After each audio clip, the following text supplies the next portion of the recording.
All right, here we go. High Let's five. go! Welcome to the Space in Between podcast, a series where we will talk about everything and anything mental performance in a bite-sized fashion. Woo. Let's go. I'm Sienna, and I'm here with Frida. We are both mental performance consultants from Ireland. That's me. And from Sweden. That's me. Frida. On this podcast, we will share our knowledge and passion for all things sport and performance psychology. This will include things on mindset, exercise, sport, and everyday life, because we can apply it to anything, and insights into how we help ourselves and others with developing their mindset. Today, we are going to talk about setting goals that work. Frida, what are your thoughts? Well, I think that the new year is typically a time where people might have, New Year's resolutions, or we're thinking about things that we want to do or try in 2024. So it's a perfect opportunity to, refine perhaps those goals that we want to work towards, whatever that might be. So that's kind of what we're going to talk about more today. Yeah. And obviously we don't need a new year to set new goals, but it is that time of the year, like you said, where a lot of people will set those goals. And it's a great opportunity, like you said. So then getting into that, we're going to talk about how to set goals that work. But one thing that's important to know is what are some of the setbacks or maybe the places that people struggle when it comes to setting goals? So there are different things that can be some obstacles. One of them being that sometimes we rely a little bit too much on motivation to get stuff done. And especially when we start something new, we might feel very motivated and we're excited about doing what we're about to do. And that's beautiful, right? We want that. We want that drive that's going to have us do the things that we do. However, the reality is that that's not always going to be there. Motivation is a feeling, it comes and goes. So when we are not feeling like waking up at 6 o'clock to go to the gym at 6:30, because that day will come, how are we going to deal with that? Because that can be one of those obstacles when that motivation maybe not is there as much. Yeah, absolutely. And I think too, where the motivation can maybe dwindle is like a lot of goals that we set might be long term. So it can take a while to see progress and to achieve your goal. So the longer that takes, maybe it's like, am I even going to achieve this goal? Yeah. So maybe like your motivation can feel less in those cases. So that's why like relying on motivation can be a risky business. Yeah, sometimes, I suppose. And that kind of goes back to what I was saying too, that we might feel really motivated at the start. If we're looking at a goal that will take 6 months, or maybe even a year, and it could even be smaller than that, then when that first sweet spot is over and the motivation changes, that's when it can get difficult. Yeah, and that's why something that I always think about and talk about with people I work with is like motivation is great, but it's even more important to know like why you want to achieve this and like why you're committing to this. Yeah. So like motivation will go up and down, but if you're committed to something, then you're going to do it even on the days when you don't want to do it or when you don't feel like it. So in knowing the difference between those two things. Yeah, absolutely. And that's very important, thinking about that reasoning as to why you want to do something. Mm-hmm. Absolutely. And that can be one of the setbacks that we face when we tackle our goals. And that's kind of one of the other things where people go wrong is they don't plan for setbacks. They don't think about the fact that, okay, in 3 months I won't be that motivated, so how will I stick with it? So by planning ahead and thinking about, okay, this is my goal. For example, maybe a lot of people say like, I want to be healthier or fitter this year. Okay, what are some of the challenges that I'm going to face on that journey? And we've already mentioned one, but what are some of the other ones? And there's many challenges that we can face in any of our goals. Yeah, absolutely. And, that's sometimes what people talk about too, is having that all or nothing mindset. So I'm either all in on this process, or if something happens, then I'm out, and that can also be one of those problems. The reality is that there will be setbacks. There will be days where maybe you don't do what you wanted to do, and that's okay. Yeah. That is a part of the process and working towards something that we want to do. or get to, whatever that might be. Yeah. So I guess what we're saying with that is one of the most important things you can do when setting your goals and to set goals that work is to think about what are the potential challenges on this journey. Yeah, and how absolutely. I'm going to overcome them. Another area where people might go wrong is that when we are setting our goals, is that we're not specific enough. So maybe they are too broad. So you used an example of being healthy and fitter. What does that mean? What is healthy and fitter? Yeah. That could mean so many different things. So we always encourage when we work with people, 1, write them down. 2, let's make it specific and tangible so we can kind of grasp it. I agree. Okay. No, I mean, you said that beautifully.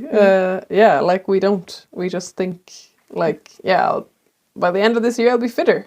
Yeah. So like having more specific goals with that, like maybe it's to be able to do specific things, or for a lot of people, it might be like weight loss, for example.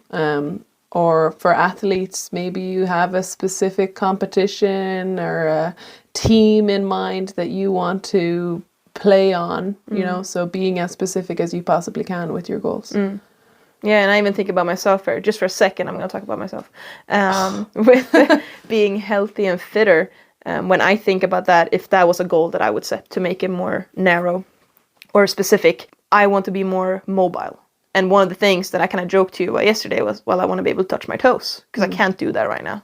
So when I can touch my toes, I know, right? I could once upon a time. But it's one of the things that I think is linked to some other issues that I'm having right now with my body, for example. Yeah. So the day that I can touch my toes, I believe that that means I am going to be more mobile, and that's going to be better because I'll be more flexible. Like all these things that will allow me to be healthier and fitter. Yeah.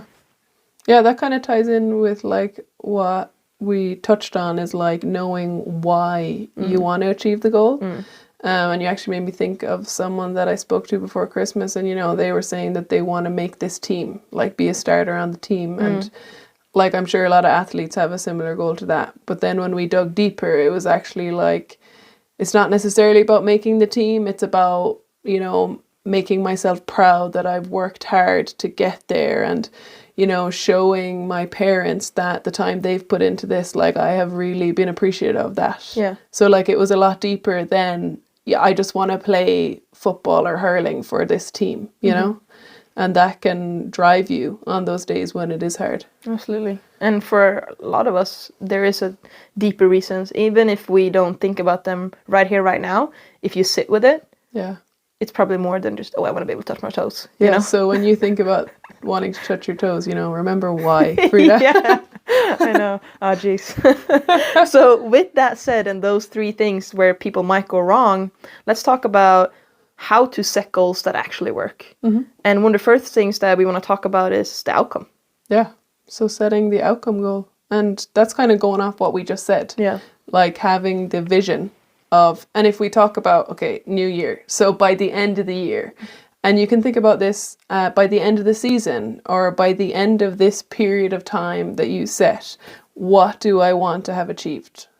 And that can be like in your sport, in your profession, maybe in health, in your relationships, like it could be anything.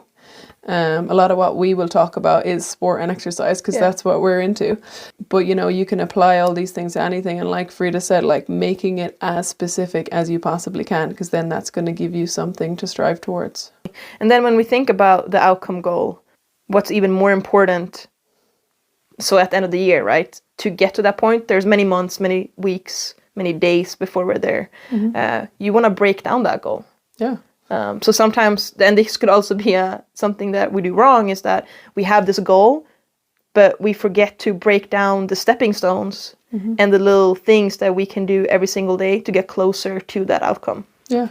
So if we think about a sporting example with that, like if it is to play on this team or as an individual athlete, it might be like I play handball. So it might be like a specific competition, like the World Championships are on in November. Yeah. So, you know, a handballer might say, okay, I want to win that. So then like breaking that down, what areas of my performance can I work on? And then breaking that down, what can I do this week, this month, today that's going to help me move towards that. So like if we want to get really specific with handball, it could be like, okay, this week I'm going to spend 20 minutes in the court 3 days. So 3 separate days. I'll spend 20 minutes on my serve. Also on those days, I will spend 20 minutes doing agility drills to work on my speed and movement in the court. So like making it, again, super specific to how am I going to achieve this outcome goal. Yeah. And what you'll notice too when we're talking about these things, and you might have picked it up already, is that we focus on the process. Yeah. So it's not necessarily about focusing on that outcome that we want all the time. The thing that will take you to where you want to go is the things that you do daily. So we want to focus on the process of getting there. Yeah. And the process are the things that you can control. So those are the things I can do every day. Like I know I can spend 20 minutes in the court practicing my serve, but I don't know that I'll win the World Championships in November. So like when we focus on the outcome, like those things are often outside our control. So maybe we might not be certain if we'll make it. So if we think back on motivation, if we are not sure if we'll achieve something, maybe your motivation like dwindles a little bit. But if you focus on the things you can control every single day, then you'll feel very motivated because you're thinking, okay, there's 5 things I can do today that's going to push me closer to my goal. Yeah. And then with that too, and focusing on the process, like you said, we can't always control the outcome goal, especially the one you used here with handball. So then if we think about that, right, that from today until November, there's an X amount of sessions you'll do, and you're going to spend a certain amount of time playing handball, improving your game because you want to reach that goal. Still, at the end of the day, you might not. Yeah. Right? But then the question is, does that mean that you have failed completely? Obviously not. And why? I mean, the thing with and I'm kind of like just sharing my own thoughts here, but like I think about setting goals and like going into, and for any athlete, I'm sure that the goal going into any competition or competitive environment is like to perform your best, and we all want to win, right? So me saying I want to win the World Championships, like, I mean, that's a given for like me going into any handball tournament I want to win. So like I'm not focusing on that because it's outside my control. And even if that doesn't happen, if I have followed the processes that I have set in place, then I haven't failed, because I can say, well, I did everything I could to be in the best position possible for this event. And there's many things that are outside my control. Like, it doesn't mean that I haven't made progress. It just means like not today. Yeah. So my follow-up question to that, what that I wanted to ask too, is when you think about change and like reaching an outcome goal, does the change happen when you reach your goal or during the process towards that goal? The change happens the day you start working towards your goal. That's when you have made a decision that you're going to change things. And then every day from then that you do something to take you closer to your goal, then you are like adapting as a person, and you're probably getting better. And on the day of that, like potentially reaching your outcome goal, you know, if it's in sport, like potentially getting that starting position or winning that competition, like nothing is going to change. Like, you're still the athlete you were the day before that, regardless of the outcome. So I think remembering that can also make you see that even if I can't tick off my outcome, I have made so much progress on this journey. Yeah. And that's important to remember too. Yeah. That's kind of where I wanted to get with that. Thanks for setting me up for that. You're so welcome. I have a question for you, since you've been asking me questions. Yeah, you're welcome. So obviously it's important to have an outcome goal, but we've said that the most important thing is focusing on the process. So the things that you're doing every day, breaking it down. So then when would it be, or when is it helpful to focus on the outcome? Like, how can that be helpful? So something that we like to talk about is the 95-5% rule. And the reason why we talk about that is because we want to focus 95% of the time on the process and those daily things. And then 5% of the time, we can look at the outcome. And kind of like what we talked about before, that's something that can motivate us. Like one of the reasons why I'm doing this is because I want to win the Worlds in November. So I am going to go to the handball court today, you know, or that can also be why we think about our why, you know, all of those things that lead together. So as you can tell, most of the time, 95, think about the process and the daily things, and then 5% of the time, look at the outcome. Yeah, I was just thinking if there's any handballers listening to this, they know my secret. They do. I'm joking. So we have talked about where people go wrong with setting goals, and we have talked a little bit about how to set goals that work. So just one last question. Why would we set goals? What's helpful with goal setting? There's many things that comes to mind, but I think one of the main things and one of the main reasons that setting goals is helpful and important is that it gives us direction and it can guide us to making progress.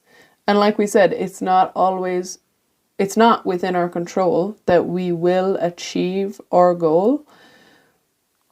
But by setting the goal, even if you know there's a chance I won't achieve it, it can help you move a little closer to where you want to be each day.